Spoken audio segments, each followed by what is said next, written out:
This is a special edition Inside the Bubble Sic Em Podcast, keeping you in touch with Baylor men's and women's basketball in the NCAA tournaments. The Sic Em Podcast is presented by Allen Samuels Dodge Chrysler Jeep Ram Fiat, your friend in the car business. Now, let's go inside the bubble with your hosts, Brooke Bednarz and the voice of the Bears, John Morris. Hi, everybody, and welcome to this week's special edition Inside the Bubble Sic Em Podcast. I'm John Morris, along with Brooke Bednarz. And Brooke, let's go back inside the bubble. Let's go to Indianapolis, and let's welcome in the Big 12 Coach of the Year. He's going to be the National Coach of the Year. Coach Scott Drew joins us from Indianapolis. Coach, welcome to you. Well, thanks for having me. And life in the bubble has been great for us. We've had a lot of great team bonding and really enjoyed each other's company. And most of all, we like that we're still here and excited about the Sweet 16. That's the alternative, isn't it? To get outside the bubble, that means your season's over. So, yeah, take it. Well, and that's something actually that's quite different this year compared to any other year, because normally, you come back and then your guys go to class and then you got to worry about like everybody telling them how great they are and all that. And really in the bubble, you're more worried about everyone getting on each other's nerves and being ready to go home. So we're really blessed to have a great group that gets along and respects one another. And because of that, I think the teams that want to stay in the bubble and want to keep playing, they'll have an advantage. How has the bubble been? I know we were able to speak with Maceo and we were able to speak with Coach Kim Mulkey on their side of like what the life is like being stuck in the hotel room. But we saw you guys got out a couple of days ago and had some fun on what looked like a baseball outfield. Yeah. Well, we've tried to do some fun things with the guys. We had karaoke one night and they found out I couldn't sing. And what did you sing? What was the go-to song? No, we're gonna keep all that in the team. What happens in the bubble stays in the bubble. So, yeah, exactly. I love it. So, but we did that one night. Tonight we'll surprise them. We'll have game night. We'll have an Uno champ, a Connect Four champ. I think we might even have a movie night if we can get it done and watch a movie. We have a lot of other team bondings where we get a chance to know them each individually better, and the team gets to know them better. We'll do some of that stuff more as the week continues. And then the NCAA has done some great things. Like tomorrow we can go to Top Golf. We were able to get outside, play a little kickball, throw the football around. So again, it doesn't matter if you're in a multi-million-dollar house, if you're in a shack, if you like the people you're with, things are a lot more enjoyable. And we really have a group that enjoys being together. And it's been great having Mac a part of it, because normally you don't have a chance to have the AD travel with you and spend time like this. And he's a great storyteller. And I know the guys have really enjoyed getting to know him better and appreciate him that much more. Yeah, you need to apologize to Mac for me, okay? The other day I saw him at the end of the game, and he's down there hugging you and walking off with the team. And I said on the air, what's Mac doing in Tier 1 down there in the bubble? And he immediately told me that Mac's been in the bubble with you guys since Kansas City. So that's pretty cool to have him there. It is, and he's such a servant. I mean, if it's holding the door, helping out anyway. Jesus came to serve, and Mac's a great example of that. And our whole staff tries to emulate that, or players try to emulate that. So he's been really helpful, and it's great having him. And at the same time, I know he's enthusiastic during the games, and so it's good when the officials get to hear him. Well, I know we've enjoyed watching you guys in the first two rounds, solid wins over Hartford and Wisconsin. Just want to kind of dive into what your thoughts have been reflecting on those first two games and how you feel that the team's been playing. Well, I think that week after we lost to Oklahoma State and our defense continued to drop, it's the first time we were able to practice. And really credit the guys, because we had 3 great practices, and I thought that really improved our defense. And statistically, we went from dropping to improving and improving. So that means we're making progress. This week we have another chance to get better. And normally during this time of year, some teams are more concerned with not getting anyone injured and staying sharp. We're still playing catch up from the standpoint when you took 3 weeks with a pause and everyone else got better and we got worse. And at the same time, now there's some positives about that. Our guys are still excited to practice. They're still excited to get better and be around each other. When you, what's the practice schedule like? You get out once a day to practice, and where do you go for that? So the NCAA has really done a good job of allowing the guys to get gym time. So there's opportunities usually twice a day where once we'll practice, once we'll lift, and then another time or 2 times they'll have an opportunity to go in a gym and get shots up. So that's really nice that because back home they always have that opportunity. Yeah. And a lot of guys that are still playing, there's a reason they're playing. They're gym rats. They love to be in the gym and they don't want to be in the room. They want to be shooting, working on their craft. And our guys are taking full advantage of that. So the NCAA has done a great job of that. There's 3 hotels, I believe, connected to the convention center. And right now they moved everybody to the Marriott, which is the hotel we started in. And there's 16 teams here. And you just walk right through the convention center and you walk right to the weight rooms or the gyms, and everything's socially distanced. And they do a great job keeping everybody separate and to their own. Yeah, when we did our interview with Maceo, he was a little late, and at first we were kind of going to razz him about that until we found out it was because he went to a voluntary shoot around, and we were like, "Oh, okay, take all the shots you need." Yeah. Can't be upset about that. And that's the only tough thing. The times kind of changed, so like I don't even know when the volunteer times are going to be, and everything's day to day, and it can vary, but it makes it tougher sometimes to coordinate interviews and things like that. David's done a great job with working things around, and but I tell you, it's a blessing to have the NCAA tournament, and our guys have definitely not taken it for granted. Absolutely, we're happy to have any access to you guys being able to kind of get an inside glimpse of the bubble. But John, we wanted to talk with you about you punching the ticket to the Sweet 16. How sweet that is for the 5th time in the last 11 tournaments. You have to be proud of this group and what all they've accomplished to get to this point so far this year.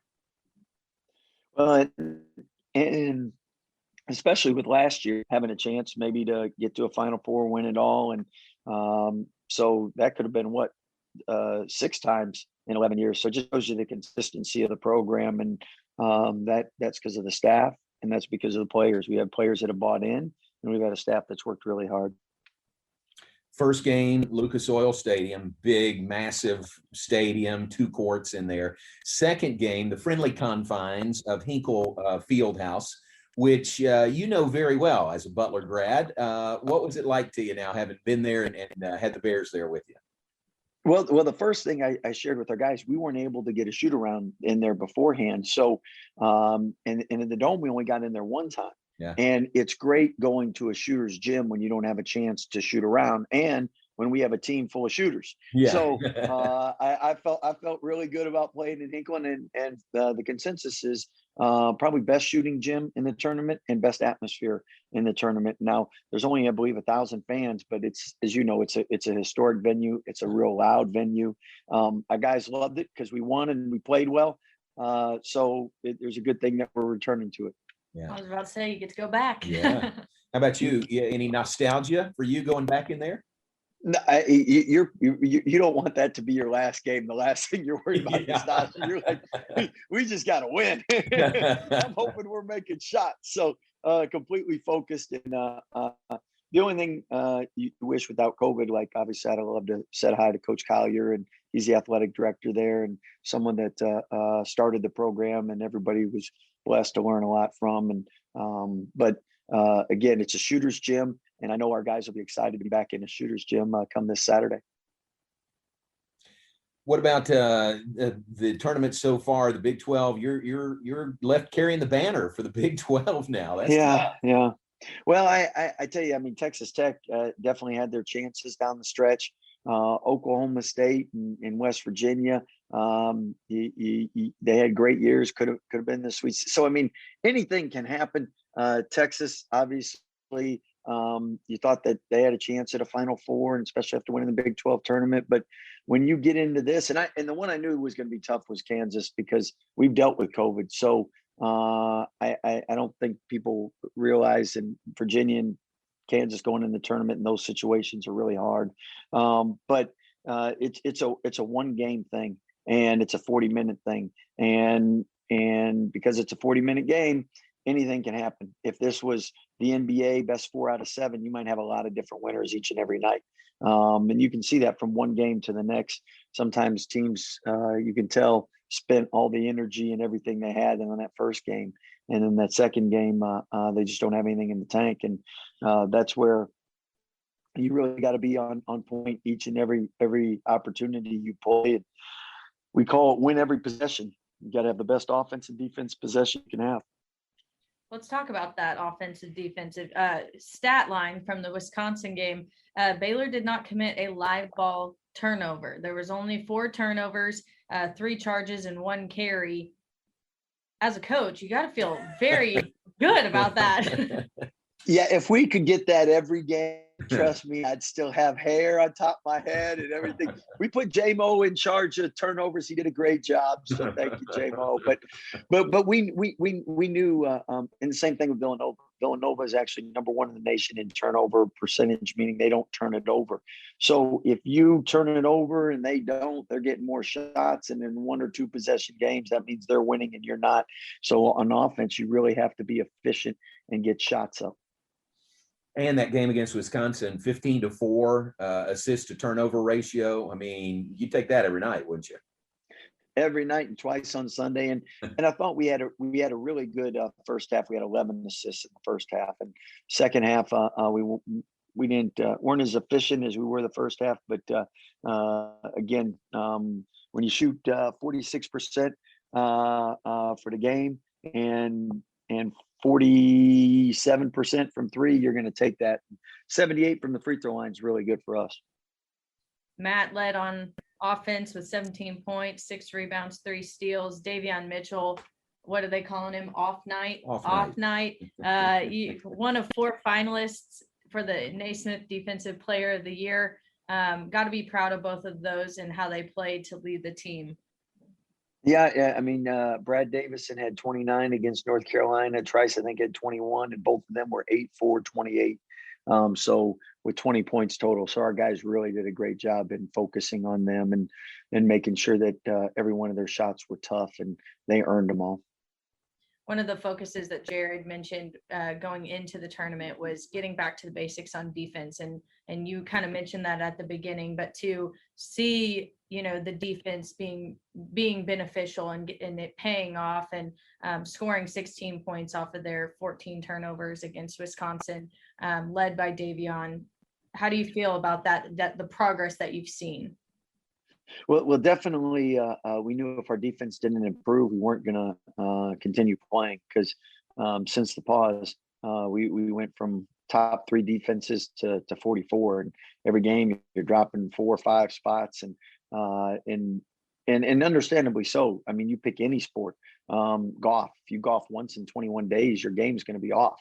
If you with us, 21 days of basically no defense, and then you turn around and you defense played 5-on-5, so individual stuff doesn't really help, and you need those rotations. You need everybody to know their assignments. It's kind of like trying to do football offense 1-on-0 when it's played with 11 people, and those practices really helped. And thus, we didn't give them as many open shots, which allowed them to shoot contested shots, which made their percentages lower.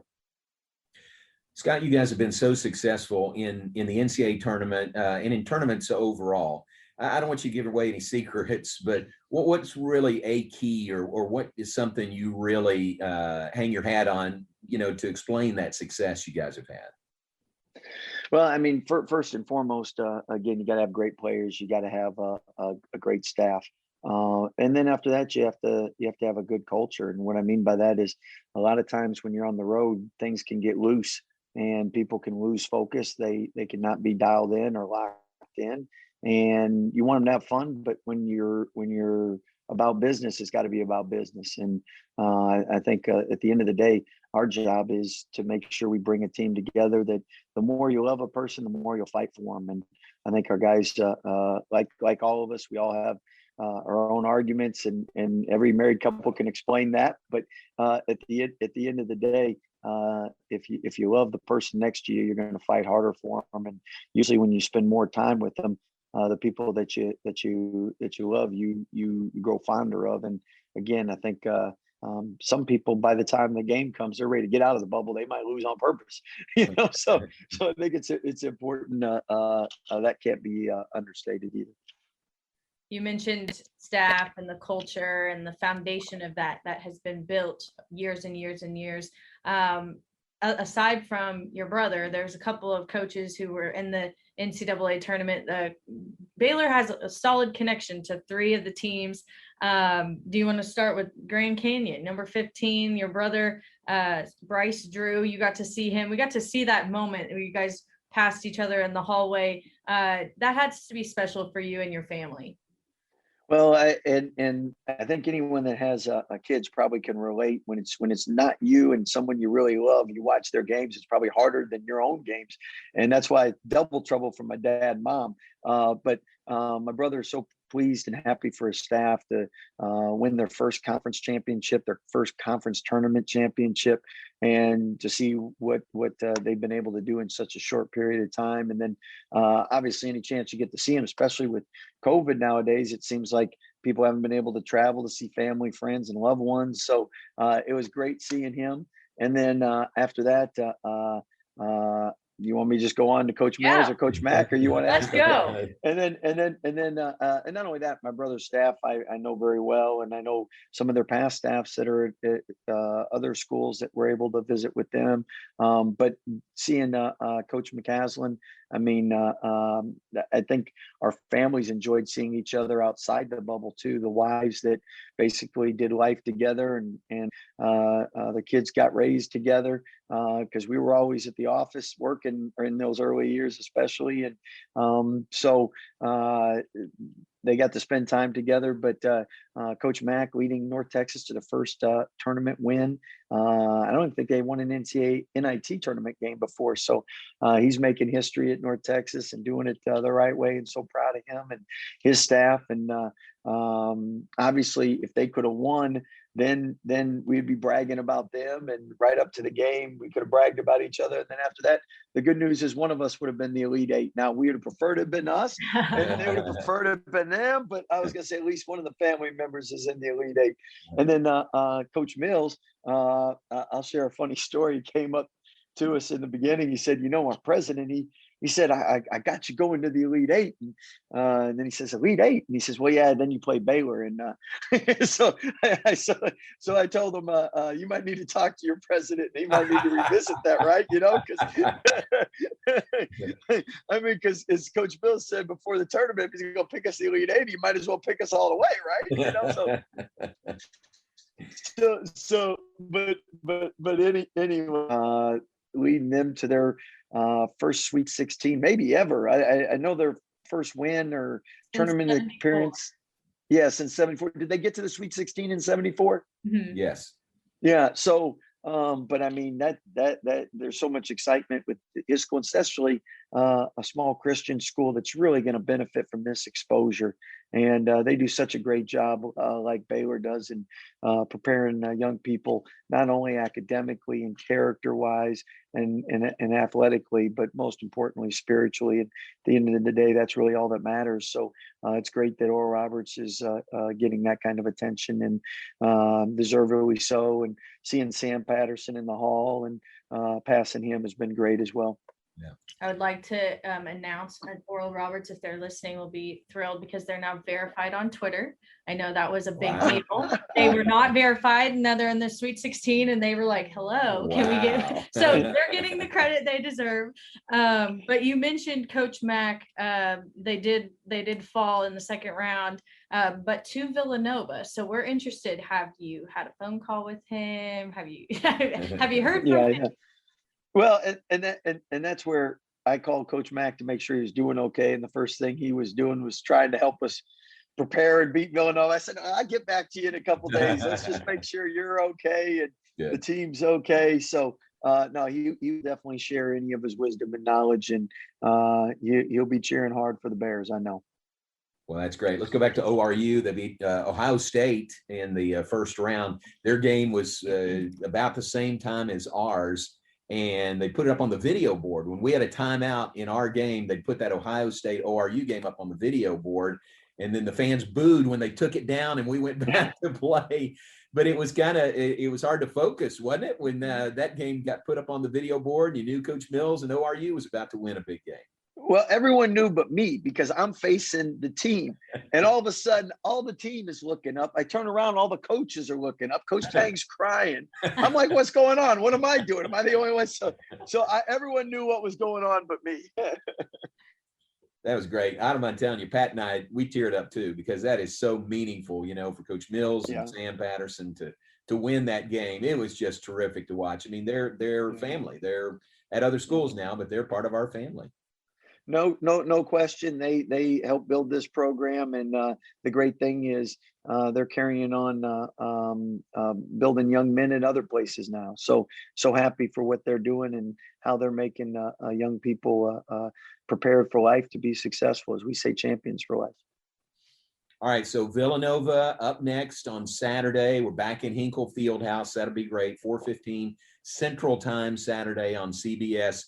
Do I remember this right? Start of the season, when things were kind of crumbling as far as the schedule, you were calling various coaches and trying to set some things up. And Jay Wright was one of those coaches, wasn't he? Yeah, actually, we had talked about maybe Gonzaga, Villanova, and Virginia, the top 4 seeded teams or ranked teams, to do a pod to begin the year and everybody play. And then we ended up, as you know, sticking to the Mohegan Sun, which that game got canceled. So anyway, Coach Wright, I mean, he's done a phenomenal job, obviously, at Villanova. And in the last 4 years, they've won 2 national championships. So 2 of the last 4. So to be the best, you got to beat the best. And their program has unbelievable culture, tremendous talented players. And one of the more last year, a lot of the media said it was one of the best college games, if not the best college game last year when us 2 played. So I know it's going to be a war, and definitely neither team's going to want to go home, and neither team is going to beat themselves. You're going to have to beat them. That was a great game last year, the championship game, Myrtle Beach Invitational. You beat them up and down the floor, high scoring game. That was a great game last year. It really was. You had a lot of really talented players making a lot of talented plays. And it was one of those free-flowing games where people that love offense really enjoyed it. Defensive coaches didn't like it as much. Speaking of high-powered quick offense, they had 15 threes. So their game was heavily beyond the arc against UNT. Have you talked about that with the team at all? And does that affect y'all's defensive plan at all, knowing that that's kind of where they tend to produce the most? I like the you all, since we've been in this bubble, I haven't heard enough you all. So, but definitely 15 for 30. That's what's the kicker. I mean, they it's one thing to make 15. It's another thing to only shoot 30. I mean, 8 different people, I believe, made threes. So they were definitely on fire. And when you can't leave their shooters open, that's first and foremost, and you got to make it as difficult as possible. And then the other thing is, when you take long shots, there's long rebounds. So you got to do a good job blocking out because you don't want to give a great team 2 or 3 opportunities. And yes, we've definitely talked to our team, but the great thing is a lot of them watch the game, and they'll see clips as we get into more and more film throughout the week. But with Villanova, you never have to worry about your guys being ready to play or focus. Well, we appreciate you visiting with us. Miss being with you, miss sitting in on Chapel and Scout and pregame with you guys. But great to visit with you via Zoom, and looking forward to Saturday. And good luck, and thanks for the visit today. Well, thank you guys. Appreciate all that you do. And as you know, our chapel services are the best thing we do. So I love those. Thank you. Well, good luck, and we would like to see you, but stay there until the end. We'll see you in April, okay? Sounds great. Take care of J-Mo, all right? 2 more weeks, Coach. 2 more weeks. Thank you. Thanks to Coach Scott Drew, our guest on our Inside the Bubble Sic Em Podcast. Appreciate Coach Drew. Again, Baylor and Villanova. Baylor, number 1 seed in the South region. Villanova, number 5. Saturday, 4:15, tip-off Central Time. It's on CBS. It's in Hinkle Fieldhouse there in Indianapolis. A win there, and we're back at Lucas Oil Stadium for an Elite 8 game coming up on Monday. Thanks to Coach Drew. For Brooke Bednarz, I'm John Morris. Thanks for tuning in to our special edition Inside the Bubble Sic Em Podcast. There's only one Motor Trend Truck of the Year. It's Ram from Allen Samuels. Now, kick off the new year with remarkable savings on new Rams during the Allen Samuels Start Something New sales event. This special New Year's event is underway right now, and you can save thousands on new Rams. Ram, for your family, farm, or business, at Waco's most trusted dealer, Allen Samuels. Allen Samuels, Dodge, Chrysler, Jeep, Ram, Fiat. Your friend in the car business.